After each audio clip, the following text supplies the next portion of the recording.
Irrigation inspector ಆಗಿ ಕೆಲಸ ಮಾಡುವಂತಹ ಕವಿತಾ ರಾಣಿ ಅವರ ಪ್ರೊಫೈಲ್ಗೆ ನಿಮಗೆಲ್ಲ ಸ್ವಾಗತ ಸ್ನೇಹಿತರೆ. ನೀವು ಹೊರಗಡೆ ಹುಡುಕುತ್ತಿದ್ದಾರೆ, ನಿಮಗೆ ಇದು ಒಂದು ಒಳ್ಳೆಯ ಅವಕಾಶವಿದೆ ಸ್ನೇಹಿತರೆ. ಕವಿತಾ ರಾಣಿ ಅವರು ಇರಿಗೇಷನ್ ಇನ್ಸ್ಪೆಕ್ಟರ್ ಆಗಿ ಕೆಲಸ ಮಾಡುವ ಕೆಲವು ಪ್ರೊಫೈಲ್ ಪಿಕ್ಚರ್ ಕೂಡ ಶೇರ್ ಮಾಡಿಕೊಂಡಿದ್ದಾರೆ. ಸೊ ನೋಡ್ಬೋದು, ಇಷ್ಟ ಆಗಿದ್ರೆ ದಯವಿಟ್ಟು ಒಂದು ಲೈಕ್ ಕೊಡಿ. ಸೊ ಬನ್ನಿ, ಏನೆಲ್ಲ ಮಾಹಿತಿ ಕೊಟ್ಟಿದ್ದಾರೆ ಒಂದೊಂದಾಗಿ ಚರ್ಚೆ ಮಾಡೋಣ. ಹಣದಿಂದ ತೃಪ್ತಿ ಸಿಗಲು ಸಾಧ್ಯವಿಲ್ಲ ಎಂದು ಮಾಹಿತಿ ಕೊಟ್ಟಿರೋದು. ಅದೇ ರೀತಿ ಜೊತೆಗಾರ ಒಳ್ಳೆಯ ಕೆಲಸ ಮಾಡುವ ಸಾಮರ್ಥ್ಯ ಹೊಂದಿರಬೇಕು, ಅಂದಹಾಗೆ ಮಾತ್ರ ಜೀವನದಲ್ಲಿ ತೃಪ್ತಿ ನೆಮ್ಮದಿ ಸಿಗಲು ಸಾಧ್ಯವೆಂದು ಮಾಹಿತಿ ಕೊಟ್ಟಿದ್ದಾರೆ. ಅದೇ ರೀತಿ ಕೆಲಸ ಮಾಡುವ ಕಿಚ್ಚು ಹೆಚ್ಚು ಇರುವುದರಿಂದ ಬೇಗ ಸಮಾಧಾನ ಆಗುವುದಿಲ್ಲ ಎಂದು ಮಾಹಿತಿ ಕೊಟ್ಟಿದ್ದಾರೆ. ಕೆಲಸ ಮಾಡುವಂತಹ ಇಂಟ್ರೆಸ್ಟ್ ತುಂಬ ಇದೆ, ಸೊ ಬೇಗ ಸಮಾಧಾನ ಆಗೋದಿಲ್ಲ, ನಿಮಗೆ ಅರ್ಥ ಆಗಿರ್ಬೋದು. ಅದೇ ರೀತಿ ಅದಕ್ಕೆ ಹೊರಗಡೆ ಹುಡುಕುವಂಥ ಪರಿಸ್ಥಿತಿ ಬಂದಿರುತ್ತೆ. ಮನೆಯಲ್ಲಿ ಸ್ನೇಹಿತರೆ ಯಜಮಾನರ ಕೆಲಸದಿಂದ ಸಮಾಧಾನ ಇಲ್ಲ, ಅದಕ್ಕೆ ಸ್ನೇಹಿತರೆ ಹೊರಗಡೆ ಹುಡುಕುವಂಥ ಒಂದು ಪರಿಸ್ಥಿತಿ ಇವರಿಗೆ ಎದುರಾಗಿದೆ. ಅದೇ ರೀತಿ ಹಣದ ಚಿಂತೆ ಬೇಡ ಎಂದು ಮಾಹಿತಿ ಕೊಟ್ಟಿದ್ದಾರೆ. ಕಾರಣ ಸ್ನೇಹಿತರೆ, ಪ್ರತಿ ತಿಂಗಳು 92,000 ರೂಪಾಯಿ ಸಂಬಳ ಇದೆ. ಇರಿಗೇಷನ್ ಇನ್ಸ್ಪೆಕ್ಟರ್ ಏನು ಕೆಲಸ ಇರುತ್ತೆ, ಇದು ಸರ್ಕಾರಿ ಕೆಲಸ ಹೊಂದಿದ್ದಾರೆ ಸ್ನೇಹಿತರೆ. ಆ್ಯಂಡ್ ಎಲ್ಲ ವ್ಯವಸ್ಥೆ ಮಾಡುತ್ತೇನೆ ಎಂದು ಮಾಹಿತಿ ಕೊಟ್ಟಿದ್ದಾರೆ. ಸರಿ, ಶೇರ್ ಮಾಡಿಕೊಳ್ಳೋಣ.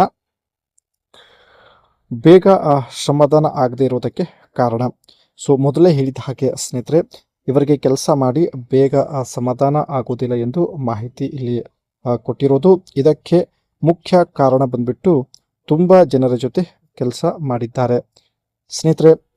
ಸಿಟಿಯಲ್ಲಿ ಕೆಲಸ ಮಾಡೋದ್ರಿಂದ ಯಜಮಾನರು ಇವರ ಜೊತೆಗೆ ಇರೋದಿಲ್ಲ, ಸೊ ಅವಕಾಶ ಸಿಕ್ಕಾಗೆಲ್ಲ ಬೇರೆಯವರ ಜೊತೆಗೆ ಕೆಲಸ ಮಾಡಿದ್ದಾರೆ. ಆ್ಯಂಡ್ ಅದೇ ರೀತಿ ಕೆಲಸ ಮಾಡಿಸಿಕೊಂಡು ರೂಢಿಯಾಗಿ ಬಿಟ್ಟಿದೆ. ಪ್ರತಿ ತಿಂಗಳು 3ರಿಂದ 4 ಜನರ ಜೊತೆ ಕೆಲಸ ಮಾಡಿದ್ದಾರೆ. ಸೊ ಹಾಗಾಗಿ ಕೆಲಸ ಮಾಡಿಕೊಂಡು ಕಂಪ್ಲೀಟ್ ರೂಢಿಯಾಗಿ ಬಿಟ್ಟಿದೆ ಎಂದು ಮಾಹಿತಿ ಕೊಟ್ಟಿರೋದು. ಅದೇ ರೀತಿ ಕೆಲಸ ಮಾಡುವ ಸಾಮರ್ಥ್ಯ ಕೂಡ ಹೆಚ್ಚಾಗಿದೆ ಎಂದು ಮಾಹಿತಿ ತಿಳಿಸಿದ್ದಾರೆ. ಒಟ್ಟಿಗೆ ಇಬ್ಬರ ಜೊತೆಗೆ ಕೆಲಸ ಮಾಡಿದ ಒಂದು ಅನುಭವ. ತುಂಬ ಜನರ ಜೊತೆ ಕೆಲಸ ಮಾಡೋದ್ರಿಂದ ಚರ್ಮ ಏನಾಗಿದೆ ತುಂಬ ಸಡಿಲವಾಗಿ ಬಿಟ್ಟಿದೆ ಎಂದು ಮಾಹಿತಿ ಕೊಟ್ಟಿದ್ದಾರೆ ಸ್ನೇಹಿತರೆ. ಸೊ ಮೊದಲೇ ಹೇಳಿದ ಹಾಗೆ ಸಿಟಿಯಲ್ಲಿ ಇದ್ಕೊಂಡು ಪ್ರಸ್ತುತ ಇಲ್ಲಿ ಇರಿಗೇಷನ್ ಇನ್ಸ್ಪೆಕ್ಟರ್ ಆಗಿ ಕೆಲಸ ಮಾಡ್ತಾ ಇದ್ದಾರೆ.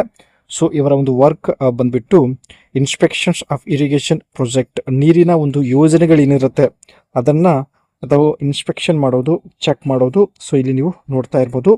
ಅದೇ ರೀತಿ ಮೇಂಟೈನ್ ಇರಿಗೇಷನ್ ಫೆಸಿಲಿಟಿ ಏನಿರುತ್ತೆ ಅದನ್ನು ಮೇಂಟೈನ್ ಮಾಡೋದು, ನಿರ್ವಹಣೆ ಮಾಡೋದು, ಹಾಗೂ check water level and flow. ಇಲ್ಲಿ ಸ್ನೇಹಿತರೆ ಪೈಪಲ್ಲಿ ವಾಟರ್ ಲೆವೆಲ್ ಏನಿರುತ್ತೆ, ಸ್ಪೀಡ್ ಆ್ಯಂಡ್ ಇಂಟೆನ್ಸಿಟಿ ಎಲ್ಲ ಚೆಕ್ ಮಾಡೋದು. Guidance and support to farmer, ರೈತರಿಗೆ ಸ್ನೇಹಿತರೆ ತಾವು ಒಂದು ಒಳ್ಳೆ ಸಲಹೆ ಕೊಡೋದು ಆ್ಯಂಡ್ ಸಪೋರ್ಟ್ ಮಾಡೋದು. ಅದೇ ಥರ prepare report and submit to authority. So ಕೆಲಸಕ್ಕೆ ಸಂಬಂಧಪಟ್ಟಂಥ, ನೀರಿಗೆ ಸಂಬಂಧಪಟ್ಟಂಥ ಹಾಗೂ ಡ್ಯಾಮ್ಗೆ ಸಂಬಂಧಪಟ್ಟಂಥ ಯಾವುದೇ ಒಂದು ಸಮಸ್ಯೆ ಆಗಿರಲಿ ಅದನ್ನು ಹೈಯರ್ ಅಥಾರಿಟಿಗೆ ರಿಪೋರ್ಟ್ ಮಾಡೋದು ಇದೆಲ್ಲ ಸ್ನೇಹಿತರೆ ಇವರ ಕೆಲಸ ಆಗಿರುತ್ತೆ. ಸೊ ನೋಡ್ಬೋದು, ಕೆಲಸ ಮಾಡೋ ಪಿಕ್ಚರ್ ಕೂಡ ಶೇರ್ ಮಾಡಿಕೊಂಡಿದ್ದಾರೆ. ಇಷ್ಟ ಆಗಿದ್ರೆ ದಯವಿಟ್ಟು ನಿಮ್ಮ ಅನಿಸಿಕೆ ತಿಳಿಸಿ. ಮತ್ತೆ ಒಂದು ಹೊಸ ಪ್ರೊಫೈಲ್ ಒಂದಿಗೆ